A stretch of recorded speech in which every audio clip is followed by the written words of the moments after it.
How's it going, everybody? I'm Steve Ninja, and welcome to my channel. So many of you may know on Tuesday, January 24th, the Oscar nominations come out. And today I'm just going to give my Best Picture nomination predictions. So this is just based on my opinion. And I really it's kind of fun to do just to see on Tuesday to see if how many of these are actually right. And I've seen actually out of my top 10, I've actually seen 9 out of 10. So it'd be fun to do this. And like I said, I could be totally wrong. You can leave in the comments who you think, what 10 movies you think will be nominated.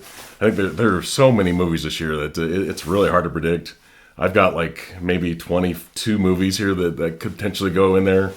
So it just based on the different polls I've seen online. Any of these are really potential of being nominated. I'm going to give 10 through 1. These aren't really ranked so much. My number one is actually my number one. But everything else, it's not necessarily in any kind of ranking. I just want to have them numbered so that you can keep track of what they are. So number 10, I have Tar. This is starring Cate Blanchett. I thought this movie was maybe a bit too long. I think it's like about 2 hours and 40 minutes. A bit too long, but it was actually pretty good. It kind of meanders a little bit here or there, and the kind of story kind of goes off on a tangent a little bit. But overall, I thought Cate Blanchett's performance was really great. So at number 9, I actually have The Whale. This movie, I actually didn't really like the story all that much. I didn't really like the characters in it so much, but I thought Brendan Fraser's performance is really great, and I think he has a legitimate chance to win Best Actor, along with Austin Butler. I think those two are the front runners. They've kind of gone back and forth in different, if you've watched different awards ceremonies, they've kind of gone back and forth. So who knows? I thought all year long that Austin Butler was probably the one that's going to win, but I think Brendan Fraser's got a legitimate chance. He's just winning that Critics' Choice Awards. There, I thought that kind of changed things a little bit. But we'll see. Some of the other awards haven't come out yet. So who knows? Based on those, you'll get a better idea of who might actually win the Oscar. But Brendan Fraser, you don't count him out. So at number 8, this is actually one I have not seen. It's Women Talking. A lot of people have been talking about this movie as far as I think it's been up there in like the best screenplay. It's directed by Sarah Polley, and I think it has Frances McDermott. She does really well at the Oscars, so it just her performance alone could possibly make this movie get into the top 10. So I wouldn't count that movie out, even though like I said, I have not seen it. At number 7, I have Avatar: The Way of Water.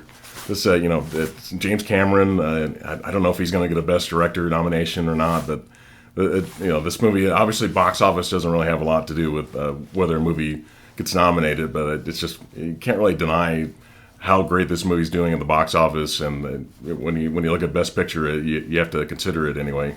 At number 6, I have All Quiet on the Western Front. I actually just watched this on Friday this past weekend, so. Just seeing that, and I thought the movie was a bit too long, but just it's a war movie, and it just seems like the Oscars kind of love those kind of movies. So I think that one could be in there. So at number 5, this one I saw 5 times in the theater. It is Top Gun: Maverick. It's just an incredible movie, and I don't think Tom Cruise is going to get like a Best Actor nomination or anything like that. He's not been on the talk. I think some people have talked a little bit about that, but I don't think he's going to get nominated. But I think the movie is I think it has to be in the top 10 as far as Best Picture. It has to be in there. It's not going to win, but it's got to be in the conversation. So at number 4, I had to put Elvis. This one I saw twice in the theater. Austin Butler is fantastic in this movie. He's got a legitimate chance to win Best Actor. So I think this one has to be put in there, even though some people didn't like this movie necessarily. So at number 3, I have The Fabelmans. This is Steven Spielberg's movie, kind of loosely based on his real life experiences. And it's kind of interesting. I think this movie, I wonder if someday this movie could make it in as a Criterion movie. I don't know. Steven Spielberg doesn't have any movies in the Criterion collection, and except for he's I Want to Hold Your Hand. He's in one of the featurettes on that, but I don't think he doesn't have any movies actually in the Criterion collection. So could this one possibly make it in there? I don't know. But this movie, I love the ending to it for sure. I thought it was a bit too long. Michelle Williams is really great in it. So far, she hasn't really been talked about a lot about Best Supporting Actress necessarily, or Best Female in a Supporting Role, as they call it now at the Oscars. But I thought she was great in the movie, but it'd be nice if she got a nomination. At number 2, I have The Banshees of Inisherin. Colin Farrell's been getting nominated quite a bit, and I like this movie. I thought it was a bit too far fetched, but it's a contender for sure. This one could potentially win best picture. I don't know, but Colin Farrell's really great in it. So at number 1, I have Everything Everywhere All at Once. Love this movie in 2022. Ke Huy Quan's been winning all the awards so far. Really love Michelle Yeoh. Really love Jamie Lee Curtis. Really love Stephanie Hsu, I think her name is. Thought she was really great in this. Love this movie. Daniels, they're being nominated for Best Director. Really love the story. Just this movie has everything in it. It has action, tons of humor. Loved it. But that's my number 1. Like I said, let me know in the comments if you think any of these, the 10 might actually have a legitimate chance of getting in the top 10.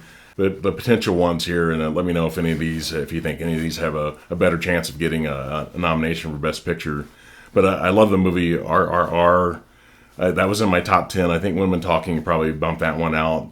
But I would love to see that movie get in for sure. It's like an Indian movie, a lot of action in it. It's a really long movie. You can watch it on Netflix. Really good. But Babylon has a chance. Black Panther, Wakanda Forever, because of Angela Bassett, she seems to be doing really well in the awards so far. So if that movie actually, if she actually wins, best supporting actress, even though she's really not in the movie that long necessarily, but I think because of the first Black Panther did get nominated for Best Picture, I didn't think this movie was nearly as good as the first one. But because of that, it does have a chance to get a nomination for Best Picture. Triangle of Sadness. I haven't seen that one yet. That one just recently got a Criterion. It's been announced to be released on Criterion, so that movie has a chance. The movie Living. I just saw the trailer for this. Maybe I've seen it like twice, but I just saw it this past weekend. Bill Nighy. I think he's being talked about right now as far as getting a nomination. I really like that actor, for sure. Del Toro's Pinocchio. I just watched that this past weekend as well. It's an animated movie. I don't know if that will actually get nominated for Best Picture. It might get Best Animated Feature possibly, but I know that Del Toro has really been pushing to get that movie considered. He said animation's not just for children necessarily. It's a legitimate art form. I don't disagree with that. I think the movie looked really good. The movie She Said, I really like that movie. If you know the story of Harvey Weinstein, I thought that movie was really good, so I think that could get nominated. Glass Onion or Knives Out Mystery. Love the first Knives Out. I didn't think this one was quite as good as the first one, but it does have a chance. This next movie I've actually seen 3 times in the theater. It's A Man Called Otto, starring Tom Hanks. Never count Tom Hanks out. I've seen him kind of creeping up there right now as far as potentially getting a nomination and various award shows right now, and I thought he's really great in the movie. I think the critics are starting to kind of warm up to the movie as well because it has like dark subject matter in it, and it just kind of turns people off, I think. And there's some other things in the movie that I think kind of turn people off a little bit, but Tom Hanks is really great in the movie. I think The Woman King has a chance. Also, the movie After Sun. I've not seen it yet, but that movie's kind of being talked about a lot. The movie Till, I haven't seen that one yet either. I've seen the trailer several times, but I have not seen the movie yet. That movie's being talked about as well. So let me know if any of these potential, the ones that I don't have in my top 10, tell me if any of these have a chance to get a nomination for Best Picture. It's possible. Like I said, it's just for fun. Just my predictions, just based on various online polls that I've seen, and just the other award shows that happened so far. I think the 10 that I have a legitimate chance of getting nominated, but like some of the others, the potential ones that I have here after the 10, I think these movies have a chance as well. So it'd be fun to see how many I'm actually right on. I think I had maybe there's probably 7 or 8 that have a strong chance of getting a Best Picture nomination, and then a couple others that may not get nominated, but it's still fun to do. That's what predictions are all about, just having fun. And I can't wait to wait until Tuesday to see what the nominees are. This is going to be the 95th Academy Awards, so that's a kind of a special number there. And so please put a like on this video if you like my content, and please consider subscribing, and have a good day. Bye.